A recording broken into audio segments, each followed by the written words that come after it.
शाहजहानपुर में एक सरिता नाम लड़की रहती है।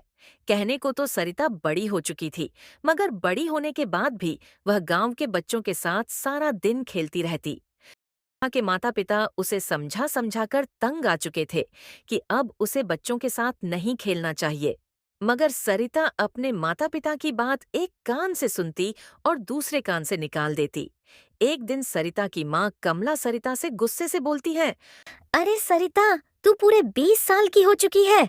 अब क्या तेरे शरीर पर पंख निकलेंगे जो तू बच्चों के साथ खेलना बंद करेगी? अपनी माँ की बात सुनकर सरिता हंसते हुए बोलती है, माँ, पंख तो परियों के होते हैं। काश मेरे भी होते। अगर होते तो मैं आकाश में उड़ जाती। इतना बोलकर सरिता अपने घर से बाहर निकल जाती है और 3 बच्चों के साथ खेलने लगती है। तभी बंटी नाम का शरारती बच्चा सरिता से बोलता है। सरिता, दीदी, आज हम सब मिलकर हवेली वाली मैदान में खेलेंगे। घर पर तो माँ और पिताजी मुझे हवेली जाने नहीं देते। अरे बंटी, जब मैं छोटी थी तब मेरे माता पिता हवेली की कहानी सुनाते थे। खैर, अब तो मैं बड़ी हो गई हूँ। सरिता बच्चों के साथ हवेली वाली मैदान में खेलने लगती है कि तभी वहां पर सरिता का पिता उमेश आ जाता है और गुस्से से सरिता से बोलता है। सरिता, कितनी बार कहा है कि हमारे गांव में हवेली के मैदान नहीं खेलते। इतना बोलकर उमेश उन 3 बच्चों को देखकर बोलता है, तुम तीनों के माता पिता एक नंबर के निकम्मा हैं। तुम्हारे जैसे शरारती और गुंडे जैसे दिखने वाले बच्चों को पैदा करके आवारा छोड़ देते हैं। चलो निकलो यहां से।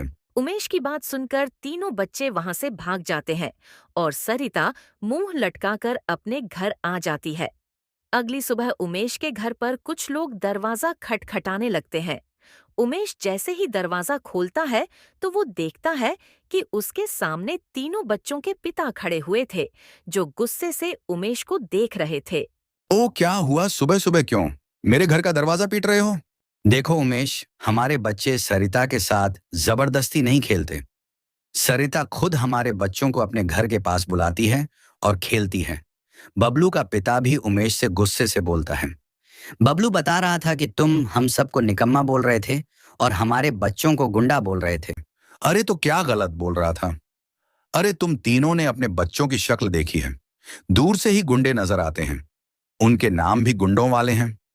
तुम्हारे तीनों फटे हुए आलू जैसी शक्लों के बच्चे मेरी बेटी के साथ हवेली के मैदान में खेल रहे थे।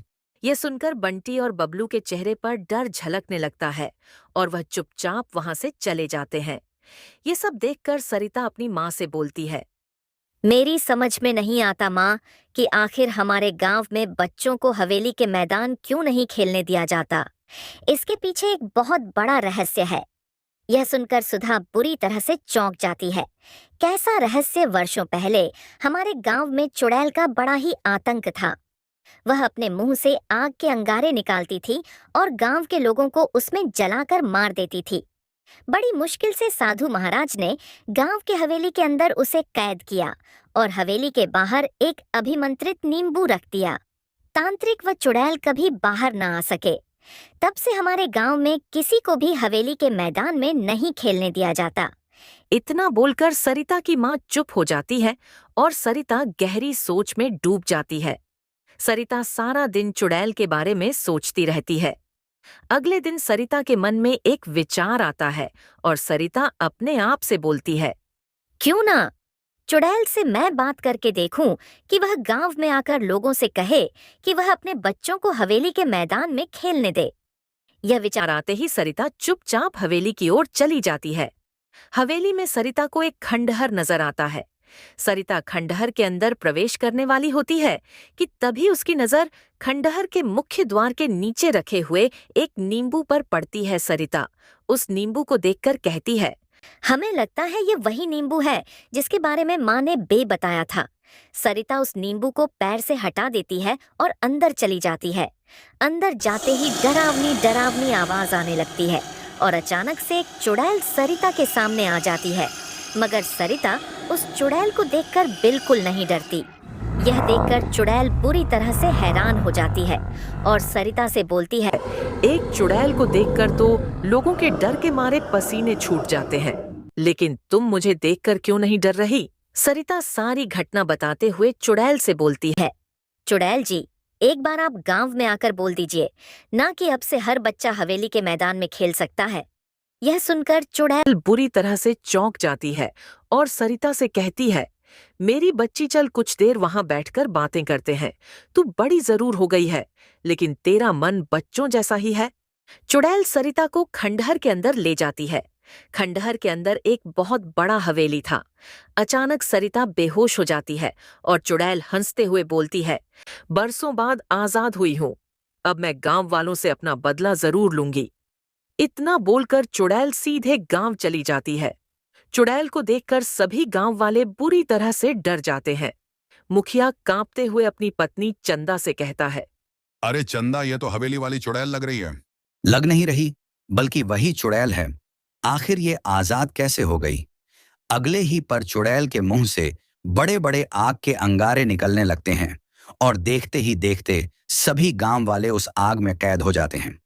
चुड़ैल हंसती हुई गांव वालों की ओर देखकर बोलती है, गांव वालों, तुम्हें क्या लगा था कि तुम तांत्रिक से मुझे कैद करवा दोगे? तो मैं कभी आजाद नहीं होंगी। अब मैं तुम सबको आग में कैद कर दूंगी और तुम्हारी सारी शक्ति छीन लूंगी और अमर हो जाऊंगी। उमेश अपने घर की खिड़की के अंदर से सब कुछ देख रहा था। उमेश अपनी पत्नी से बोलता है, वहां चुड़ैल पिशाच रहते थे जो हर होली की रात वहां अजीब खेल खेलती है। इस पर दो गांव वालों ने इस अफवाह की सच्चाई जानने की ठानी और वे लोग उसी हवेली में पहुंच जाते हैं जहां शशिकला अपनी प्रेमी के साथ समय व्यतीत कर रही थी। गांव वालों ने शशिकला की एक न सुनी और उसे उसके प्रेमी के साथ ही जला दिया। तब से उसकी आत्मा इसी हवेली में है जो अब खंडहर बन चुकी है। इधर उधर चारों दोस्त अब पूरी तरह फंस चुके थे। हवेली के सभी दरवाजे बंद थे। तभी बूढ़े भूत ने अपनी शक्ति से एक जादुई रहस्यमय दरवाजा बनाया जो सीधा गांव की तरफ जाता था। अगले ही पल चारों दोस्त उसमें घुसकर गांव में सीधा पहुंच गए। बाहर आते ही उन लोगों ने गांव में रूपकला की सच्चाई सबको बताई और देखते ही देखते जैसे पूरे गांव को शशिकला चुड़ैल की सच्चाई पता चलती है। उधर चुड़ैल भूत सबको मुक्ति मिल जाती है। दोस्तों नमस्कार, मेरे वीडियो अच्छी लग रही है ना? तो फिर सब्सक्राइब क्यों नहीं करते? प्लीज सब्सक्राइब जरूर करें।